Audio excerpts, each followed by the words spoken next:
Welcome back to the Wartime Military Podcast.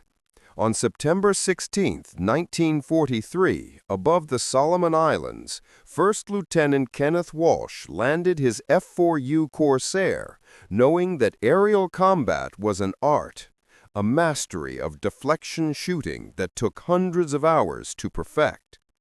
He had that art, but as he noted in his log, most pilots didn't, and they needed better accuracy to survive. What Walsh couldn't know was that across the world, British engineers had already solved his problem with a spinning gyroscope. A device was coming that would soon turn the most difficult art in the Pacific Air War into a cold, lethal science. How does warfare change when mechanical certainty replaces human intuition? Next, we will delve deeper into this story. Welcome back to the Deep Dive. Today we're digging into a piece of technology that really shifted the balance in the Pacific Air War during World War II. We're talking about the Mark 18 gyroscopic sight. That's right. It's a fascinating story because we often focus on the big stuff, the Corsair itself, that huge engine, the speed, the ruggedness. Yeah, the brute force aspect. Exactly. But here's the question we're tackling.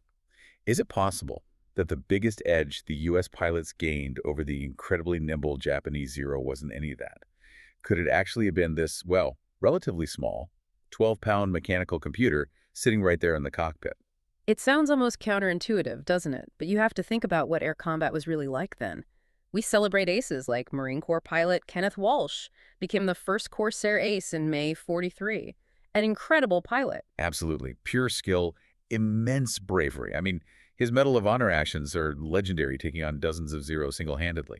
But that was Walsh. He had this almost innate talent built up through sheer repetition, sheer experience. And even Walsh admitted, that getting into a slow-speed turning fight with a Zero, relying just on instinct, he felt lucky just to get out of those encounters alive. Right, because the core problem, the really hard part, was deflection shooting.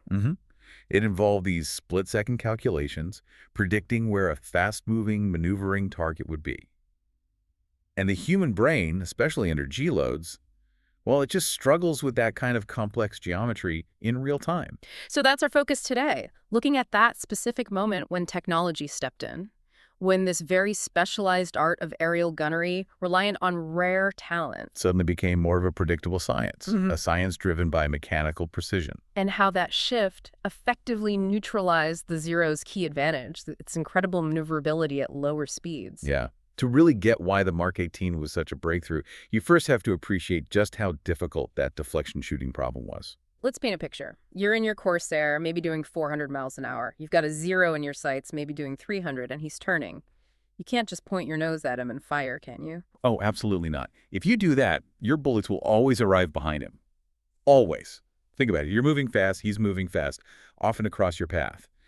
Your bullets take time to travel. Even though they're incredibly fast, right? Like 2,700 feet per second from those .50 locales. Still takes time. At, say, 500 yards, which is a pretty typical engagement range, you're looking at almost half a second of bullet travel time. Half a second. That sounds tiny, but in a dogfight. It's an eternity. Uh-huh. In that half second, a Zero doing a standard turn could move, nearly 200 feet laterally? 200 feet. So if you aimed right at the cockpit, Your shots splash harmlessly 200 feet behind his tail. You see tracers going behind the target again and again. It must have been incredibly frustrating for the average pilot. and the equipment they had before the Mark 18 didn't help with this specific problem at all. We're talking the Mark 8 reflector sight. Right. The standard sight through early 1944. Mhm. It was just a light projected onto glass. A fixed aiming point. Showing where the guns were pointed, but that's it. Exactly. No calculation, no prediction. It was all down to the pilot's intuition, their experience, their feel for the lead needed. Pure guesswork, really, under immense pressure. Which explains the huge disparity in results. You had the outliers, the naturals, like Kenneth Walsh racking up kills. Yeah, his Medal of Honor came from actions in August '43. Incredible feats against overwhelming odds. But then you had the average pilot, maybe fresh in the combat zone, maybe with limited gunnery training. Who just couldn't consistently make those difficult deflection shots. They'd fire burst after burst, waste ammo, and maybe worse, stay fixated on the target too long, making themselves vulnerable. Squadron commanders knew this was a problem.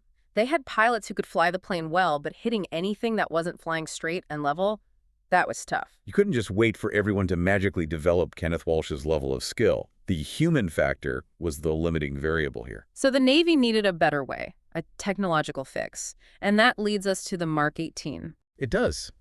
And it's important to note the British were actually ahead on this. They developed the core concept with their Mk2 gyro sight back in 1941. Recognizing the problem early on. Yes. The U.S. saw the potential immediately and licensed the technology. They contracted the Sperry Gyroscope Company to develop and mass-produce the American versions. Which became the K-14 for the Army Air Forces fighters, like the Mustang, and the Mark 18 for the Navy and Marines for our Corsair. Exactly. Okay, so how did this thing actually work? Putting a complex mechanical computer, basically, into a vibrating fighter plane getting thrown around the sky.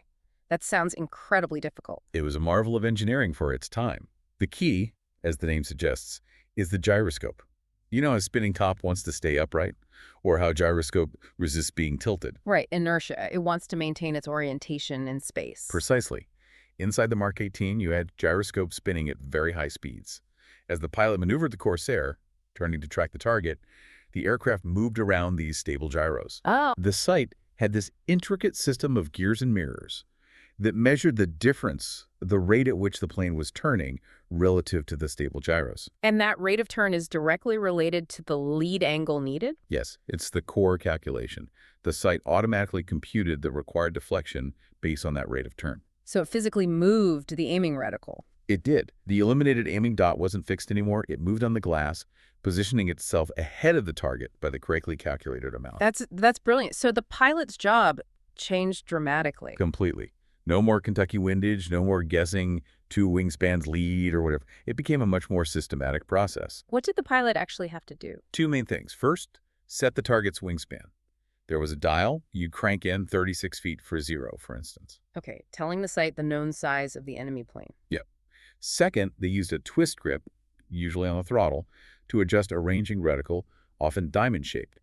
They'd look through the sight and twist the grip until the reticle perfectly framed the target's wings. Ah, so visually determining the range. Right. By matching the reticle size to the apparent target size, the sight now knew the distance. And with range and rate of turn, the gyros had everything. Everything needed. The sight instantly calculated the lead and moved the aiming dot to the correct spot ahead of the target. The pilot just had to place that dot on the enemy aircraft and squeeze the trigger. Wow. It basically automated the hardest part of the equation. It really did. It turned deflection shooting from this instinctive art into a repeatable mechanical procedure. But having the technology is one thing. Being able to build it reliably in huge numbers, that's the other side of the coin, isn't it? American industrial power. Absolutely critical. Sperry Gyroscope's facility out in Lake Success, New York, was enormous. At its peak, something like 20,000 people worked there. 20,000 people just working on these kinds of systems. Yeah, gyroscopic sites, navigation systems, bomb sites. It was a massive undertaking. They weren't just building a few prototypes, they were tooling up for industrial scale production. Because these sites needed to go into thousands of Corsairs, Mustangs, Hellcats. Exactly. It had to be reliable, rugged enough for carrier landings and combat G-forces, and manufacturable in quantity. That ability to scale up production was just as important as the initial invention. Okay, so the sites are being produced. When do they actually start making a difference in combat? When do the snipers, as we called them, take to the skies?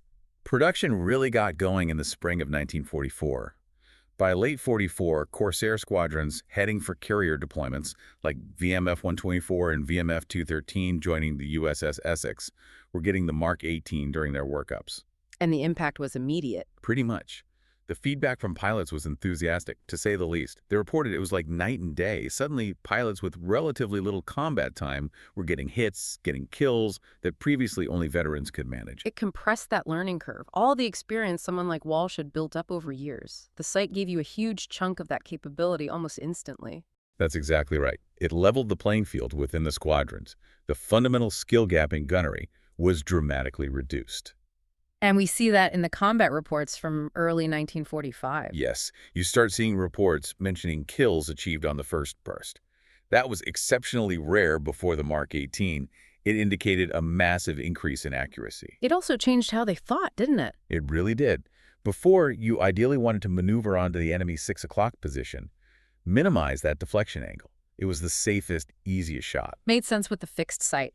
But the Mark 18 calculated lead accurately from almost any angle, high deflection, low deflection, crossing shots. It didn't matter as much.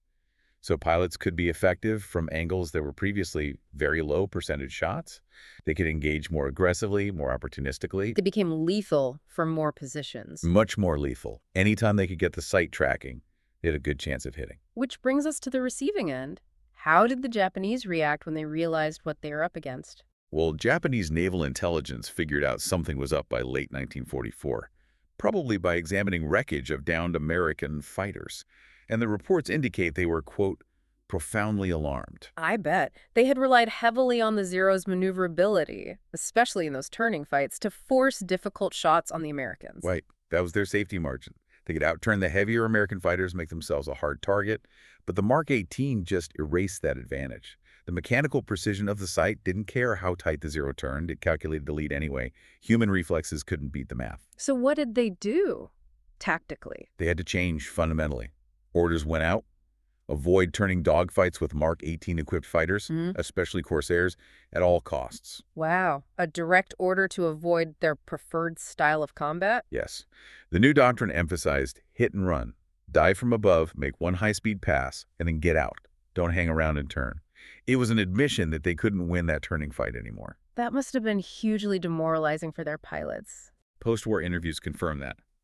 Japanese pilots said facing aircraft with these advanced gun sights was one of the most discouraging aspects of the late war. It wasn't just that the American planes were getting faster or tougher. It was the certainty of the aiming. Once a Corsair locked on, the hope of jinking your way out just plummeted.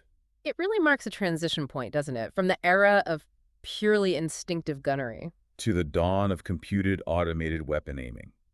The Mark 18 was this crucial bridge technology. So wrapping this up, the F4U Corsair ends the war with an incredible 11-to-1 kill ratio. And while you absolutely have to credit the aircraft's inherent strengths, speed, climb, toughness, those 6 big machine guns. The Mark 18 was the force multiplier. Exactly. It took that potent armament and made it consistently effective, even for the average pilot. It amplified all the Corsair's other advantages by ensuring the bullets actually hit.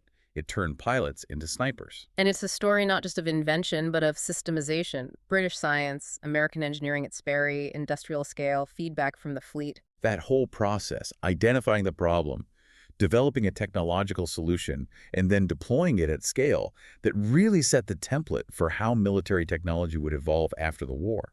It showed systematic problem solving could outperform reliance on individual genius alone. Which leaves us with a really interesting thought for you, our listeners. We talked about Kenneth Walsh mastering the art of deflection, shooting through sheer talent and practice. But the Mark 18 proved, back in 1944, that a mechanical device could compute those life-or-death angles faster and more reliably than a human brain under stress.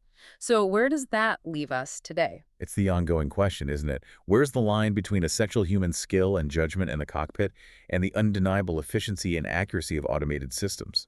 That calculation continues.